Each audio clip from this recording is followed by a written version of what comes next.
Hello boys and girls, welcome to my channel. I'm the Obscure Angel PT, and for today what we have in here it is Conan Exiles. So Conan Exiles is the game developed by the Funcom and it is using a Unreal Engine 4.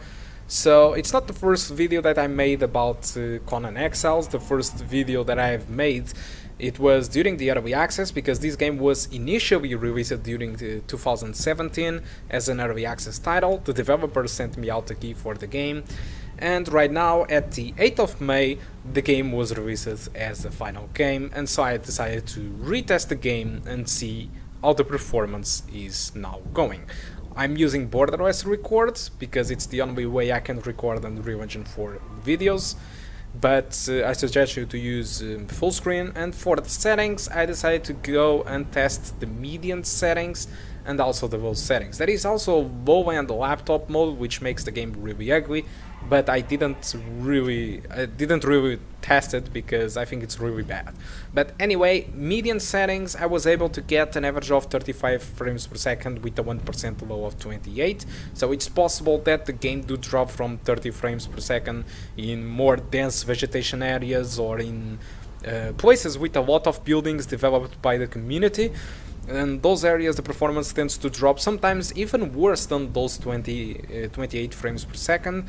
With the low settings I got an experience above 30 frames per second, but whatever the settings you go for, I mean, whatever if you go with the low or whatever if you go with the median settings, the game happened to stutter a lot. So when you are traversing the map, I noticed that my CPU usage spikes, my HDD usage spikes, and for some reason I think my VRAM isn't really enough for this game. So this is my main problem with the game. It's just stuttering, and while playing online you not only receive stuttering from your lack of capabilities of your PC, but you also receive stuttering from networking problems and stuff like that.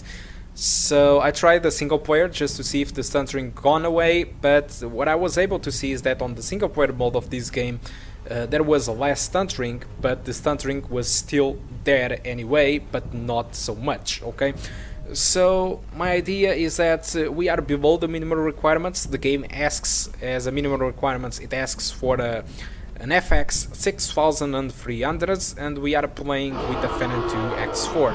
So basically we are playing with a 4-core CPU when the game says for an FX CPU 6-core is the minimum. So I guess we are pushing a little bit too much of our hardware in this game, but none of the less, and despite the stuttering, the game is still playable. Okay, it's not perfect, so you will receive some stuttering, but the experience is good enough. You will be playing around 30 to 40 frames per second with a couple of drops from 30 frames per second or lower, and with stuttering. So now I have enabled MS Afterburner, and you can see that the frame rate, it is much better than the results that I told you. This is because when you start the game you start in the middle of a desert without nothing around, so the game is not demanding. But as soon as you start to approach you know, a more dense area with more foliage, with more buildings and animals, the performance starts to drop to the values that I did show to you.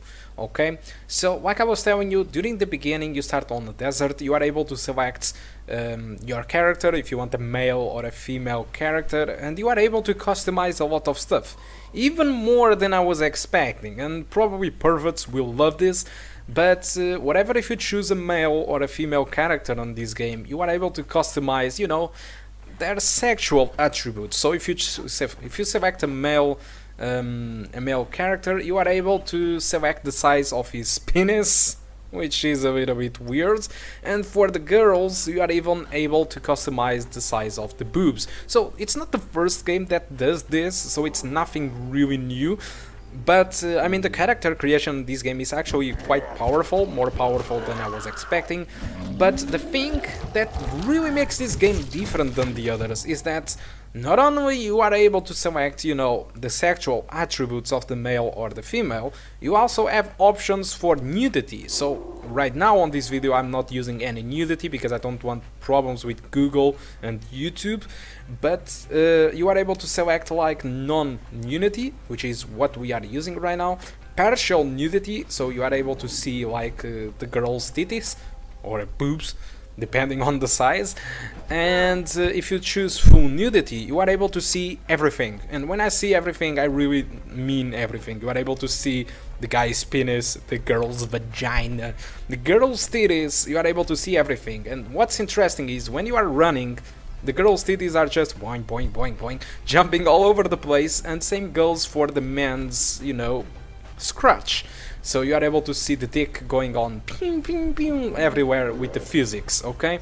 So this is what you can expect. This can get very, very erotic in this game, but nonetheless I decided to not show that to you because this is YouTube, and YouTube is being very restrictive with you know, videos, and so I don't want any problems because I decided to not show to you. So like I was telling you before, I tested the game on single player. So this means that this game have a single player mode, PvE and PvP, and I think I made a mistake. I tested the game during the PvE server, so all those results are for the PvE, and this video is on PvE. But I think the single player mode in this game is quite interesting because you are able to learn stuff before jumping online. Okay, but one of the problems that I have with this game so far, it is the connection, and I'm not really sure if the problem is me because my internet connection is not really that good, but I'm able to play very well Rainbow Six Siege, CSGO and most multiplayer games. But in this game I really noticed a lot of issues with lag, so there is a lot of rubber banding. This was also present on the early access, and I was really expecting this to be fixed during the final version. But for some reason it is the same right now. There is a lot of jumping and rubber banding. Okay, so you can get this game on Steam for 40 bucks. I think it's an expensive price. It was cheaper during the early access. Just like most games during the early access, they have a cheaper price, and they tend to raise their prices when the game gets to its release date. But still, 40 bucks for this game, I don't know. If the servers are like this, I don't think it's a good price overall. I think probably 30 bucks would be the most or the better recommended price for the game. But that's really up to you and how much you can spend or how much you want to spend on this game. Alternatively, if you want to get it cheaper, you can get it through Kinguin. The game costs there 30 bucks. And there is a link on the description for the Kinguin page with the game at 30 bucks. You can get the game through there, or you can get the game through Steam. I have both links on the description of the game if you want to buy it or not. Okay, so essentially that's all of that I want to talk about, the performance and price. Now let's talk a little bit what I was trying to do on this video overall. So when I started to record this video, I had no idea what was supposed for me to do. The key was offered by the developers for me to promote the game, probably doing some streaming or more videos, but I ended up just making some benchmarks of the game, and I didn't spend too much time learning the game. I just wanted to export the environment and see what performance you were able to get. So, but I had some difficulties while recording this video because I wanted to show you something to you, like fighting or building stuff, and I wasn't really able because I didn't understand nothing about the game because I never spent too much time on it.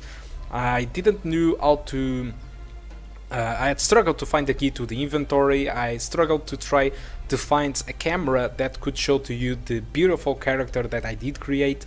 So I have spent a lot of time trying to uncover things and see how I could craft. Like you see right now, I am having a lot of trouble trying to find a way to craft items. But a little bit more forward on the video, I understood how this game works, and it works like most of the survival games. You need to collect like grass and leaves and stones so that you can craft items, weapons and clothing for your character. So the more you go on this video, the more dressed my character is going to be, which is a little bit strange. I would prefer to go other way, but but nonetheless, this is what you can expect from the video. I will be playing through the game, trying to uncover how to craft, and when I discovered how to craft items, I started to dress my character. I got an axe, I was able to kill an animal, and I even tried to fight a guy before knowing how to craft. And most of that's what you can expect from the video. And just by the end of the video, I discovered how you can use the free camera to look to your character, and then I end the video. Okay, so guys, I think that's all that I want to talk for now about Conan Exiles. Hope you did enjoy the video. This video have a very good camera positions, if you know what I mean. And that's all. So guys, thank you a lot for watching, and I do hope to see you soon. And if you want to continue to watch a gameplay, just go ahead and continue. I'm just going to shut up. Thank you a lot for watching, and I do hope to see you soon. Goodbye.